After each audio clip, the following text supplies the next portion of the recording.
नए माली साल के पहले क्वार्टर में भी तनख्वाहदार ही सबसे ज़्यादा टैक्स देते पाए गए हैं। मुल्क का बोझ बहुत सारा इस तबके ने उठा रखा है। 130 अरब रुपए का टैक्स जमा कराया गया है, जो कि ताजरों और थोक फरोशों और एक्सपोर्टर्स और प्रॉपर्टी टाइकॉन्स की मजमूई अदायगी से दुगना है। टैक्स निज़ाम में इंसाफ और मसावात के बारे में पहले भी सवालात थे, आज भी ये सवालात मौजूद हैं। हुकूमत टैक्स नेट में इजाफे की बात तो करती है, लेकिन तनख्वाहदारों पर बोझ को भी तस्लीम करती है, लेकिन शफाफियत के वादे भी करती है। लेकिन अमली तौर पर ऐसा लगता है कि हमारे टैक्स सिस्टम की सुई वहीं है जहाँ पहले थी। वफाकी वज़ीर ख़जाना मोहम्मद औरंगज़ेब ने तनख्वाहदार तबके पर आई टैक्स के बारे में क्या कहा था, याद कराते हैं आपको। सैलरीड क्लास की बात हुई है। From my perspective and prime ministers perspective हमारी बहुत कोशिश थी कि जितनी हम रिलीफ दे सकें हम दे दें, लेकिन द रियलिटी इज कि जितनी फिस्कल स्पेस है उसके मुताबिक हम जा सकते हैं। अब जाहिर है फिस्कल स्पेस नहीं होगी तो रिलीफ भी नहीं मिला।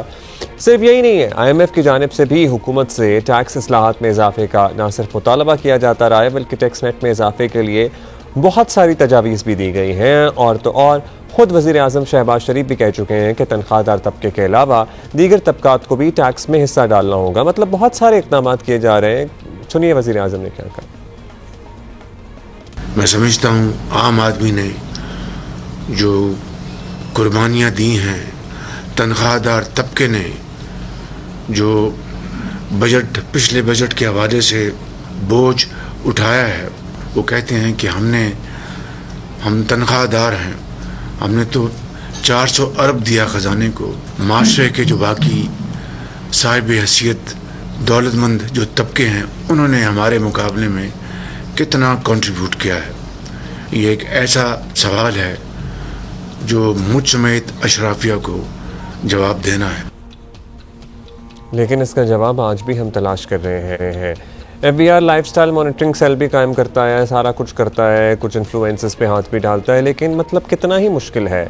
आप जो तारिक रोड कराची की बात कर लेते हैं, यहाँ पे जो कॉर्पोरेट ऑफिसेज हैं और वहाँ पे एम्प्लॉयज़ उस कॉर्पोरेट ऑफिस के जितना टैक्स देते हैं उनका हिसाब लगा लीजिए। और तारिक रोड जो मार्केट है, वहाँ पे जितने ये वेडिंग वेयर और दीगर कपड़ों की बड़े बड़े शोरूम्स हैं, दुकानदार हैं, ज़रा डिज़ाइनर शॉप्स जो अपने आप को कहते हैं, आप इनका भी ज़रा हिसाब किताब खाता खोल के देख लीजिए कि इन यहाँ कितनों की यहाँ पॉज लगा हुआ है और कितने कैश में डील करते हैं और क्या निज़ाम है। सो पता लग जाएगा। सो हम कहाँ बहुत दूर कहाँ जा रहे हैं। आप लाहौर में शाह आलम मार्केट देख लें, आप कहीं भी देख लें, आप लिबर्टी मार्केट देख लें, आप फैसलाबाद में मार्केटें देख लें, एम्प्रेस मार्केट देख लें, आप जोड़िया बाज़ार देख लें, आप कुछ भी देख लें। सो या इसी सब पे बात कर लेते हैं ज़रा। आदिल इकबाल साहब हमारे साथ मौजूद हैं, सैलरीड क्लास अलायंस को ये रिप्रेजेंट करते हैं। बहुत शुक्रिया आदिल साहब। ज़ाहिर है कोई हैरानी की बात तो नहीं है, नए माली साल के पहले क्वार्टर की फिगर्स भी यही बता रहे हैं कि सबसे ज़्यादा टैक्स तनख्वाहदार ही देते हैं।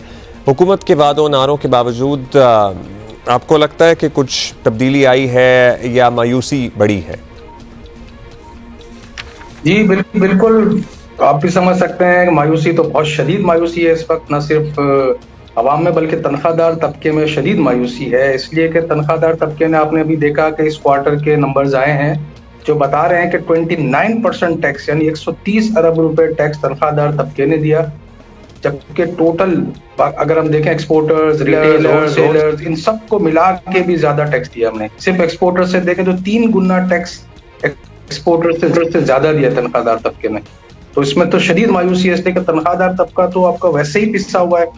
आपने कोविड के बाद, कोविड में एक तो आप समझे एक तूफान आया और एक तूफान इसके बाद हुकूमत ने बर्पा किया जो टैक्सों को बढ़ा के इतना एक्सचेंज रेट बढ़ा दिया। इतनी महंगाई के बावजूद तनख्वाहदार तबका जिस तरह गुजारा कर रहा है और उसमें ये टैक्सों की उन्होंने एक भरमार कर दी है, तो ये शदीद मायूसी के आलम में है इस वक्त। और वाकई ये एक परेशानी का आलम है जिसके लिए हम हुकूमत से बहुत ज्यादा रिलीफ के मुंतजिर हैं। पिछले बजट में भी हुकूमत ने कोई रिलीफ नहीं दिया बल्कि उल्टा टैक्सेस बढ़ा दिए हैं। तो ये हमारे लिए एक वाकई अलार्मिंग सिचुएशन। अच्छा ये बताइएगा साहब कि इन हालात में हुकूमत और कुछ तो नहीं कर सकती, लेकिन टैक्स देने वाले और टैक्स ना देने वालों के दरमियान एक तफरीक कायम कर सकती है। तनख्वाहदारों के लिए फाइलिंग आसान हो, सरकारी काम जिसका उन्होंने दावा भी किया, सरकारी कामों में कोई तरजीही रवैया मिले, हमें कोई अलग लाइन हो, कोई इज्जतदार जिम्मेदार टैक्स गुजार होने का एहसास हो क्या कोई ऐसा इक़दाम या कोई ऐसी तब्दीली नज़र में है आपके, या फिर आपकी डिस्कशन हुई है? जी, ये तो देखें जो आप बात कर रहे हैं ना कि फाइलर नॉन फाइलर, जब टैक्स पेयर्स को एक रिलीफ होता है, एक प्रिविलेज होती है, एक इम्तियाजी सुलूक होता है, वो तो हर माशरे में होता है। हर महज़िब माशरे में टैक्स पेयर को एक इम्तियाजी सुलूक दिया जाता है। आप हॉस्पिटल्स में चले जाएं, आप दूसरे सरकारी ऑफिस में चले जाएं, टैक्स पेयर्स का एक अलग से एक स्टेटस को होता है। तो यहाँ तो अब अफसोस की बात है कि टैक्स देने के बावजूद भी बुनियादी सहूलियात से महरूम है। आप बड़े बड़े शहरों में जो सैलरीड क्लास की जो अक्सरियत है वो बड़े शहरों में है, और बड़े शहरों के हालात आप देख लें, खास तौर पे कराची को देख लें, तो वो तो किसी अफ्रीकी मुल्क के शहर से भी बदतर हालात हैं। इस मुश्किल हालात में सैलरीड क्लास न सिर्फ ये कि गुजारा कर रही है, बल्कि हुकूमत को एक 30% पूरे टैक्स रेवेन्यू का, इनकम टैक्स का 30% दे रही है। ये बहुत बड़ा जिहाद है।